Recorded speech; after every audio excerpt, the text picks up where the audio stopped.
This episode is brought to you by Carvana. Carvana is in the business of driving you happy. And with the widest selection of used cars under $20,000, you're bound to find a car that'll put a smile on your face. Carvana gives you control by letting you customize your down and monthly payments. So browse through tens of thousands of cars online to find one within your budget. And don't worry about any surprise bogus fees. Visit Carvana.com or download the app to shop for a vehicle. Carvana, they'll drive you happy. Availability may vary by market. Coming up. It's our ultimate goal to find and reunite our family before they pass on. It's our faith that sustains us, and it's our faith that makes me believe that she's alive. For Vault Studios, I'm Will Johnson. You're listening to The Daily Crime.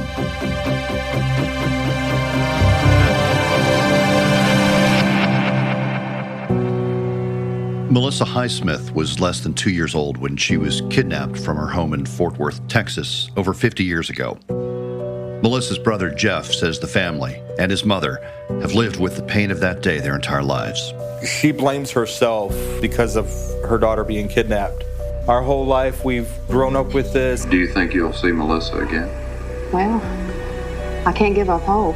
Sometimes I think I may never see her again. But Melissa Highsmith's family is still holding on to hope. This episode is brought to you by Carvana. Carvana is in the business of driving you happy. And when you're shopping for a car, there's nothing sweeter than landing within your budget sweet spot. That's why shopping with Carvana makes it easy to browse through thousands of cars you can afford. Once your budget is set, that's what you get. And we won't surprise you with any bogus fees. Oh, sweet. So visit Carvana.com or download the app to shop for a vehicle. Carvana, they'll drive you happy.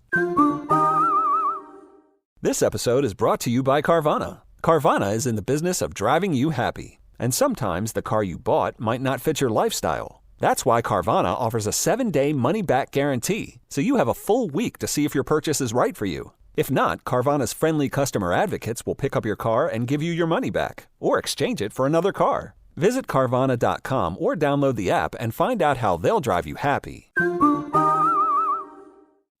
I'm now joined by Chris Sadeghi, a reporter at WFAA in Dallas, Texas. Chris, thanks for being here with us. Yes, no problem. Thank you. Chris, this is one of the oldest missing persons cases in the country, going back to August of 1971. Tell us about the last time this 20-month-old baby, Melissa Highsmith, was ever seen by her family. Yes, so the story that the mother tells was that she was looking for a babysitter, the mother, Alta Highsmith. She was looking for a babysitter to watch 21-month-old Melissa Highsmith, her firstborn baby girl, and she put an ad out for a babysitter, heard from a woman named Ruth Johnson. The plan was to meet beforehand. Johnson gave a reason why she could not make it, and they then agreed that Johnson would come to Alta's apartment, which is on East Seminary in Fort Worth, Texas, and pick up Melissa. She said that she had a big backyard, a home where she watched over a lot of children as a babysitter.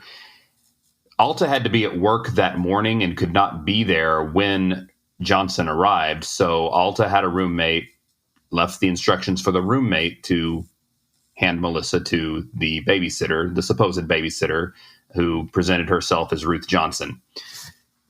So that is what happened. Then later that evening, when it was time for the babysitter to bring Melissa back, she never shows up. Alta calls police, or actually calls the babysitter first, tries to get a hold of Ruth Johnson, cannot make contact, kept expecting Ruth to show back up with Melissa. That never happened. Called police around 8 o'clock. Within a few days, the FBI was also involved, but there was never any trace of the babysitter or Melissa. And that has been the mystery now for going on, past 50 years, almost 51 now. August 23rd, 1971 was the date that she disappeared.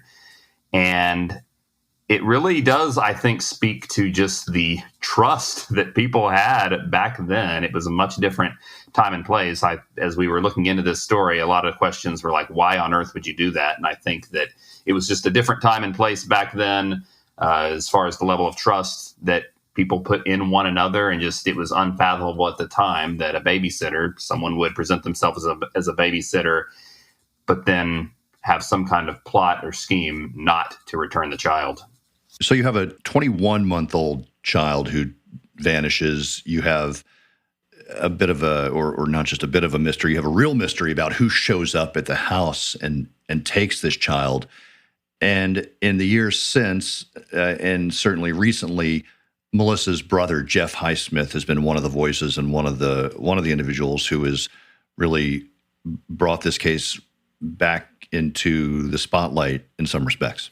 Yes, Jeff and his three sisters, who were all born after this happened. Jeff was born in 1980, so that would have been 9 years after Melissa was kidnapped. So this was a sister that he never knew, that he's never met, but he told me that growing up, that this was always something they knew about, that the parents, his mom and dad, were constantly telling him and his sisters to stay close, stay nearby, don't run off, and that they knew the reason why, that they had a sister who was taken. And it's one of those things that, growing up, we can kind of remember our parents maybe telling us, oh, you know what, so-and-so got kidnapped, that's why you need to stay close, trying to scare us into staying nearby and not going someplace or putting ourselves in danger. Well, this was the actual reality for this family. They did have a sister that was taken. So his whole life, they've been searching for her. And he said that there's been periods where they just don't have anything to go on, no leads. So they weren't doing anything actively to find Melissa. But then as kind of technology caught up, as we see with a lot of these cold cases, as the technology catches up, as the DNA testing gets better and better, these genetic testings, these family ancestry testing kits, we've seen things like this shake loose and leads develop with these cold cases. And I think that has kind of reinvigorated their search. Back in 2005 is when they requested the Fort Worth Police Department to reopen the case, which they did at the request of the family. I don't think anything significant developed in the investigation. I think most of any developments at all come from the family doing their own sleuth work and also getting some help from web sleuths, which, as I'm sure you know, are very helpful this day and age, that they love to dig into this type of thing. They said that over the years, they have had some women come forth, some women who may have some questions about their biological parents.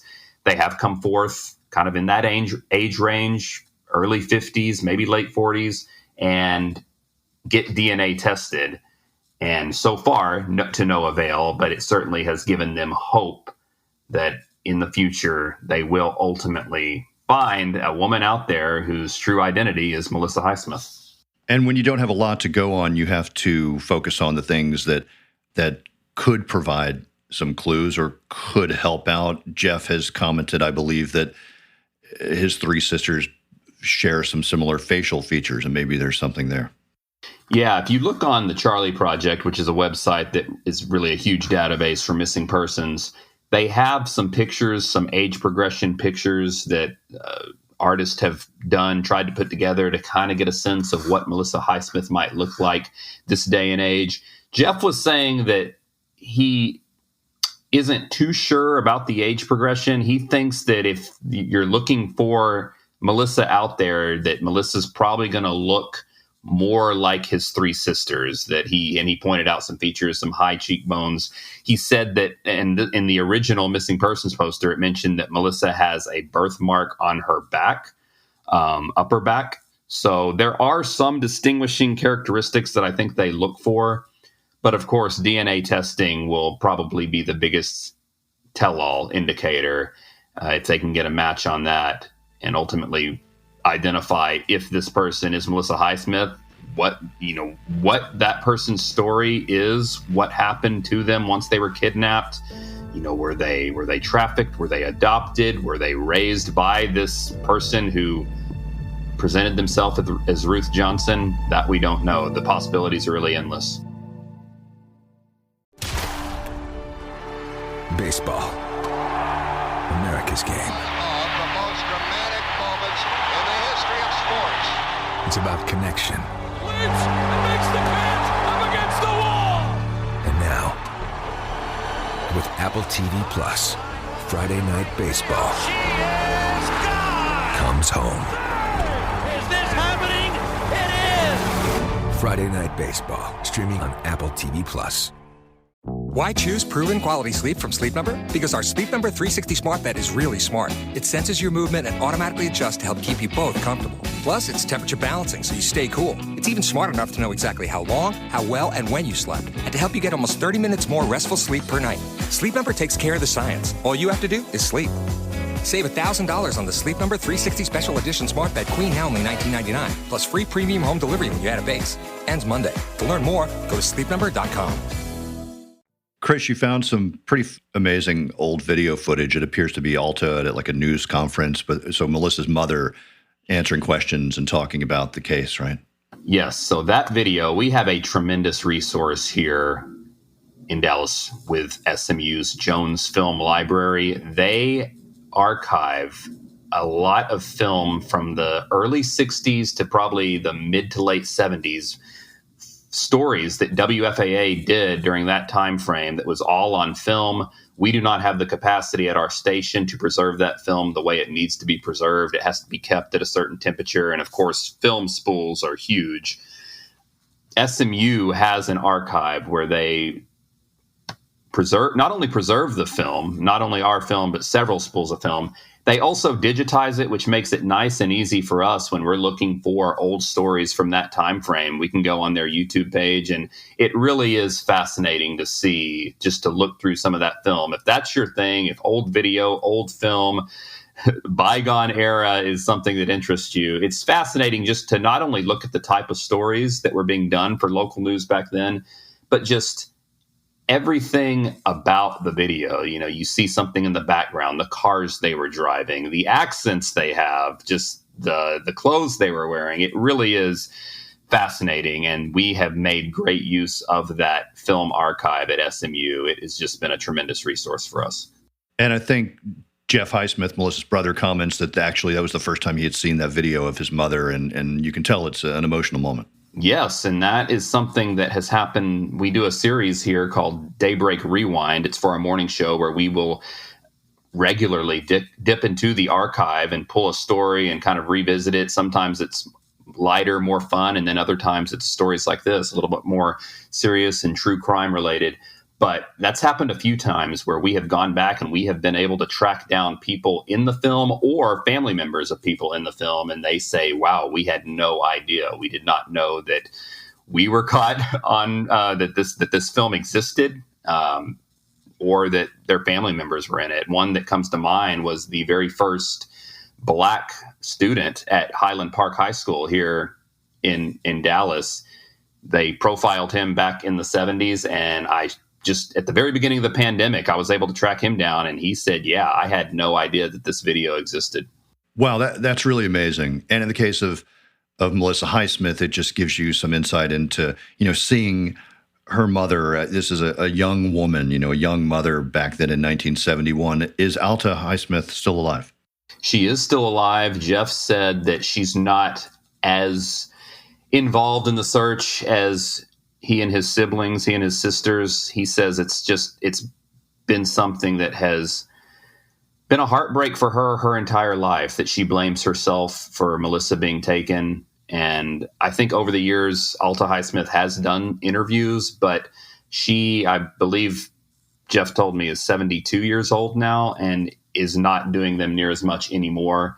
And he made it sound like it's just too much for her to take, that this has been a lifetime of a heartbreak that has lasted a lifetime. And that is what his motivation is. He wants to be able to reunite his family before his mother and father pass on. Over the period of more than 50 years, has the family developed any theories about the case? There's some theories out there. I don't know if they have super hard evidence to support it. They said they re-interviewed the actual roommate who handed Melissa to the babysitter. And after interviewing her, and this is a theory that's kind of been out there a while, they think that it's a possibility that Ruth Johnson is not actually a woman, but a man who was posing as a woman. The roommate said that the person had manly features and was wearing white gloves, almost as to disguise their hands or to hide something on their hands. So that's one theory out there. As far as why or what, I think Jeff said that One theory out there is there may have been some kind of trafficking ring in Fort Worth at that time. Again, that's far from confirmed, but that is just one of the theories out there as to why someone would present themselves as a babysitter and take a child at that age.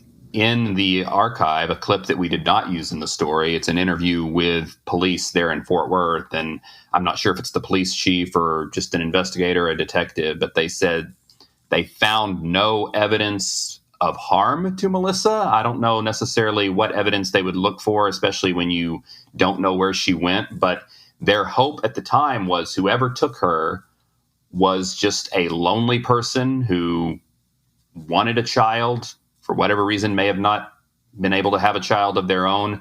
And the hope was that whoever took her was taking care of her, raising her well. And I think that is the hope that Jeff and his family still have, that somewhere out there, there's a 52-year-old, perfectly healthy, was raised well, raised in a loving family, but just simply does not know her true identity and her origin. Chris Sadeghi at WFAA in Dallas, thanks so much for talking to us. Absolutely. Thank you.